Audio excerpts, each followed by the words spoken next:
Bonjour à tous, bienvenue dans Société Sport News. Aujourd'hui, j'ai le plaisir de recevoir le préparateur mental Grégory Boulico. Bonjour Grégory. Bonjour Walid, bonjour à tous. Voilà, donc on se connaît déjà depuis longtemps, on a fait quelques émissions ensemble, Grégory.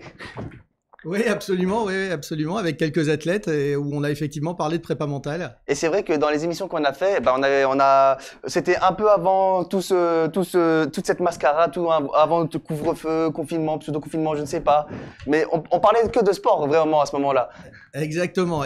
On parlait de sport et puis très vite, on a aussi parlé de sport dans cette situation complexe qu'est le confinement pour l'ensemble des athlètes, oui. Alors Grégory, pour ceux qui ne te connaissent pas forcément, bon moi je te connais, c'est sûr, je suis sûr qu'à la réalité on te connaît aussi, mais pour ceux qui ne te connaissent pas forcément, est-ce que tu pourrais te présenter un peu, parler de ton parcours ? Oui, moi j'ai 48 ans, j'ai créé un cabinet d'accompagnement, de coaching en développement personnel et de préparation mentale en 2015 qui s'appelle GB Consulting. On travaille donc dans le monde du sport et dans le monde de l'entreprise et on accompagne des dirigeants, des cadres et des managers et également des athlètes dans l'optimisation de leur performance. Alors, quel type de parcours t'as fait pour en arriver là ? Alors, parcours plutôt orienté distribution industrie pendant un peu plus de 22 ans. Et puis, c'était un projet qui m'animait depuis de nombreuses années de à la fois allier le monde du sport et le monde de l'entreprise. Et c'est dans ce cadre-là qu'en 2015, j'ai pris la décision d'aller me faire certifier coach en développement personnel à HEC. Donc, je suis retourné sur les bancs de l'école. Et puis, dans la foulée, on a commencé à travailler, à accompagner un certain nombre de managers et de dirigeants. Et puis, je me suis fait un petit peu rattrapé par mon réseau personnel, c'est-à-dire le sport, où j'ai eu des sollicitations et des demandes. Et c'est dans ce cadre-là qu'aujourd'hui, j'ai envie de dire, j'ai une répartition de mon temps de travail qui est entre le monde de l'entreprise et le monde du sport. Alors, est-ce que tu peux nous parler de ton cabinet GB Consulting ? Oui, alors GB Consulting, c'est un cabinet qui est organisme de formation. On fait également de l'organisation de séminaires et de team building. On fait du coaching en développement personnel. Et puis, de manière générale, on accompagne au niveau des entreprises des sociétés qui vivent des situations de transformation et des situations de changement. Autant dire que on est complètement dans l'actualité puisque c'est un petit peu ce qui se passe dans l'ensemble de nos clients en fait. Ok, d'ailleurs, on va commencer à parler de tes sportifs. Comment les sportifs que tu accompagnes vivent cette deuxième année de confinement et comment travailler la motivation des athlètes, avec les athlètes, pardon. Alors, comment le vivent les sportifs tout d'abord, évidemment, c'est une situation qui est assez atypique, qui était surtout une situation nouvelle. On est, comme tu le précises, en deuxième année de confinement. Ça dépend des sports, j'ai envie de dire, et ça dépend des personnes, bien évidemment. Pourquoi ça dépend des sports ? Parce qu'on a des sports où c'est pas complètement arrêté. On est présent dans le monde du judo. On arrive dans le monde du judo à faire encore un certain nombre de compétitions, un petit peu à l'international. Mais on accompagne des gens en basket, par exemple. Si on enlève la partie professionnelle en basket, la saison est complètement arrêtée. C'est idem sur la partie handball. Si je parle d'autres sports comme le BMX par exemple, les calendriers sont décalés, donc c'est évidemment pas évident au quotidien. Ça, c'est pour la première partie de la question. La deuxième partie sur la motivation, il y a un lien direct entre la motivation et les objectifs que peuvent se fixer les athlètes. Et donc, on travaille avec eux pour qu'ils puissent travailler sur leurs objectifs, pour qu'ils puissent définir leurs propres objectifs, ce qui va permettre quelque part de donner du sens à ce qu'ils sont amenés à faire à longueur de journée et à longueur de semaine dans l'entraînement pour réaliser ces objectifs. Alors dis-moi Grégory, est-ce que tu as des athlètes qui ont décidé de tout arrêter ou de changer d'orientation parce qu'ils ne pouvaient plus, parce qu'ils étaient dépassés notamment par la crise sanitaire ? Alors, j'ai pas chez GB Consulting, on n'a pas d'athlètes qui sont dans cette configuration-là. En revanche, on a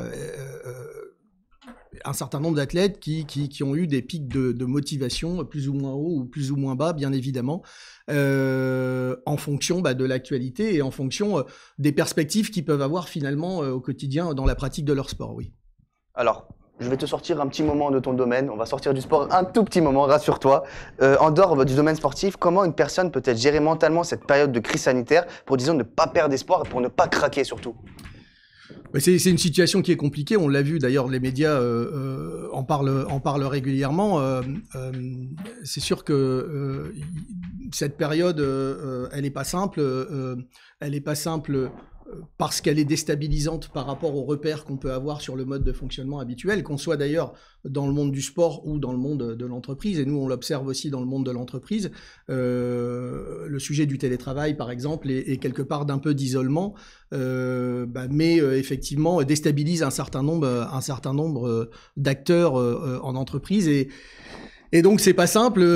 Il faut essayer de pratiquer autant que faire se peut la psychologie positive dans un contexte où évidemment c'est très compliqué et malheureusement il n'y a pas de conseil, il n'y a pas de recette miracle dans cette situation. Alors est-ce que tu as as-tu des sportifs que tu as marqués pendant cette période difficile? As-tu des sportifs qui... Tu n'as pas compris. Qui m'ont marqué. Qui t'ont marqué. Est-ce que j'ai des sportifs qui m'ont marqué, oui. Celui qui a fait les fiches là, ça va pas du tout. Hein. Vas-y Grégory. Oui, c'est une période particulière. J'ai envie de dire, j'aime pas mettre en lumière tel ou tel athlète. Oui, il y a des sportifs qui m'ont marqué, mais j'ai envie de te dire qu'ils me marquent tous avec leur parcours et leur personnalité et leurs projets et leurs objectifs individuels. Après, dans ce contexte de difficulté à pratiquer finalement son sport. Ouais, il y a deux noms qui me viennent en tête. Je pense à Mélanie Vieux que tu avais reçue gentiment évidemment. Juste après son titre. Et je l'embrasse d'ailleurs, ouais. Des U23 en judo, championne d'Europe. Et puis il y a Léa Fontaine. Et oui, Léa Fontaine. Léa Fontaine qui a fait, elle, championne d'Europe en junior. Donc ça, c'était pendant le confinement. C'était il y a maintenant quelques mois. Et elles viennent toutes les deux d'apprendre leur sélection pour la semaine prochaine pour le Grand Slam. Donc le Grand Slam, c'est un peu le Grand Chelem en tennis. Le Grand Slam de Turquie. Donc dans un contexte finalement qui reste particulier, effectivement, c'est peut-être les deux athlètes qui me marquent et qui arrivent à sortir finalement la tête de l'eau dans une situation qui est évidemment bien complexe pour tout le monde. Alors Grégory, tu nous avais déjà parlé de psychologie positive. Est-ce que tu peux nous en dire un peu plus à ce sujet, s'il te plaît ? La psychologie positive, c'est une science qui est reconnue par l'OMS depuis la fin des années 90. Nous, c'est vraiment un outil et une approche qu'on a avec, que ce soit dans le monde de l'entreprise ou dans le monde du sport. Finalement, c'est au quotidien être capable d'être dans le lâcher-prise, être capable d'être dans le ici et maintenant, et puis être capable de regarder les choses positives dans un contexte qui ne l'est pas toujours. Alors sans vouloir galvauder l'approche, c'est peut-être aussi de regarder plutôt le verre à moitié plein plutôt que le verre à moitié vide. Et c'est vrai que c'est un outil qu'on pratique avec les managers et les dirigeants en entreprise, mais également avec les sportifs. Et je trouve que dans cette période spécifique, même si c'est bien évidemment simple pour personne, être capable d'avoir dans le mode de raisonnement et d'avoir dans l'utilisation au quotidien quelques outils de psychologie positive, c'est quelque chose qui est vraiment intéressant, oui. Alors, chez GB Consulting, vous travaillez dans le monde de l'entreprise et dans le monde du sport. Qu'observeras-tu qu'est-ce que tu observes comme parallèle? Alors, qu'est-ce que j'observe comme parallèle? Déjà, la situation et la façon dont les gens vivent cette situation. Si je prends un exemple, j'ai des athlètes qui étaient dans des structures nationales et qui aujourd'hui se retrouvent en confinement chez eux avec de vraies difficultés pour s'entraîner. Pour certaines entreprises, c'est exactement la même chose, c'est-à-dire que c'est des personnes qui travaillaient en équipe sur des plateaux avec un certain nombre de collègues et de collaborateurs et qui aujourd'hui se retrouvent en télétravail finalement chez eux. Ça, c'est le premier parallèle. Ce parallèle-là, d'ailleurs, il est déstabilisant pour les deux. Le deuxième parallèle, c'est la quête de sens qu'on peut avoir tant dans le monde de l'entreprise que dans le monde du sport, notamment dans le fait de fixer des objectifs, par exemple. Ou les objectifs tout au long de cette année, si on prend le sport, ça a été globalement du stop and go en permanence pour un certain nombre de disciplines. Dans l'entreprise, c'est un petit peu pareil. On est confiné, on est redéconfiné, on est reconfiné. Enfin bref, à un moment donné, c'est pas évident et il faut être agile.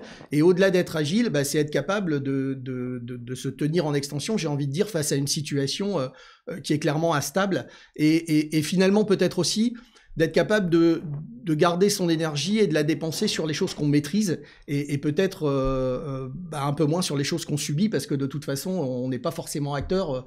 On est malheureusement sur certains sujets spectateurs, oui, sur ce sujet-là, oui. Alors Grégory, tu es président de club de judo. Est-ce que c'est pas compliqué pour un président dans cette période de Covid? Si, c'est très compliqué. C'est surtout compliqué pour l'ensemble des adhérents qui peuvent pas pratiquer leur sport. Alors, comme tu le disais, moi, j'ai la chance d'être sur Brétigny-sur-Orge dans un club de judo où on est à un peu plus de 405 licenciés l'année dernière. On a, j'ai envie de dire, en nombre de licences perdues, finalement, on n'a pas trop perdu de licences entre le Covid 1 et la deuxième année. On a dû perdre une quarantaine de licences. Mais j'ai 5 enseignants qui sont en chômage partiel. Alors on essaie de rester présent sur certains créneaux, notamment en faisant de la visio, notamment en faisant un peu d'extérieur, mais c'est un petit peu pareil. En fonction de l'actualité, en fonction de la réglementation qui change, ben on peut le faire semaine A, puis semaine B, c'est interdit à plus de 6 personnes, puis semaine C, on redémarre sur autre chose. Donc c'est pas évident, c'est difficile pour le monde associatif, ça c'est une réalité, c'est difficile pour le sport, d'autant plus quand on se met en perspective de se dire que finalement Paris 2024 c'est dans 3 ans maintenant, et c'est vraiment un sujet qui nous tient à cœur. On a la chance d'avoir un certain nombre de pratiquants qui font du loisir, mais aussi quelques compétiteurs qui sont eux en structure. Pour les personnes qui sont en structure, ils sont listés sur les listes ministérielles et ils ont cette opportunité de pouvoir continuer à s'entraîner. En judo, il y a eu des test matchs au niveau national qui ont été organisés il y a un peu plus d'une semaine à l'Institut du judo à Paris, mais c'est pas le cas pour tout le monde et du coup c'est pas évident. C'est pas évident. Cette situation, elle est pas simple elle est particulière. Oui, c'est le cas de le dire. Alors avant d'enchaîner avec la dernière question, il y a une question que je te pose toujours quand je t'interviewe et je vais te la poser. Vous allez peut-être découvrir quelque chose chez vous. Est-ce que tu pourrais expliquer aux internautes ce qu'on appelle le phénomène de l'imagerie mentale? Oui, alors l'imagerie mentale, c'est effectivement un des outils qui est utilisé en préparation mentale. Il existe différents types d'imagerie, mais la plus pratiquée, en tout cas une qui se pratique dans beaucoup de sports, c'est la visualisation mentale. Quelque part, c'est imaginer, créer ou recréer une image face à une situation qu'on a vécue et tout en essayant d'être très ouvert sur finalement à la fois ce qu'on ressent et ce que l'athlète va ressentir quand il va se replonger finalement dans cette situation, si on part sur quelque chose qu'on recrée, et très à l'écoute finalement des sensations qu'il peut avoir. Donc oui, c'est un outil, je sais que tu es passionné par ça puisque tu me poses souvent la question, mais c'est un outil qui est souvent utilisé en imagerie mentale. Alors en préparation mentale. D'ailleurs, dans de nombreux sports, il y a des sports où on le voit peut-être un peu plus. Je pense non, pas forcément à la boxe, je pense au ski actuellement. On est en pleine saison où on voit effectivement les différents skieurs qui sont en train d'imaginer et qui se projettent sur la descente. Pour les skieurs de descente par exemple, avant la course, ils sont en train de rentrer effectivement et de se projeter dans ce genre de situation. Mais oui, c'est un outil qu'on utilise fréquemment. Alors, dernière question pour terminer cette interview, Grégory. J'ai entendu parler du projet GB Consulting Partner. Est-ce que tu peux nous dire quelques mots à ce sujet, s'il te plaît?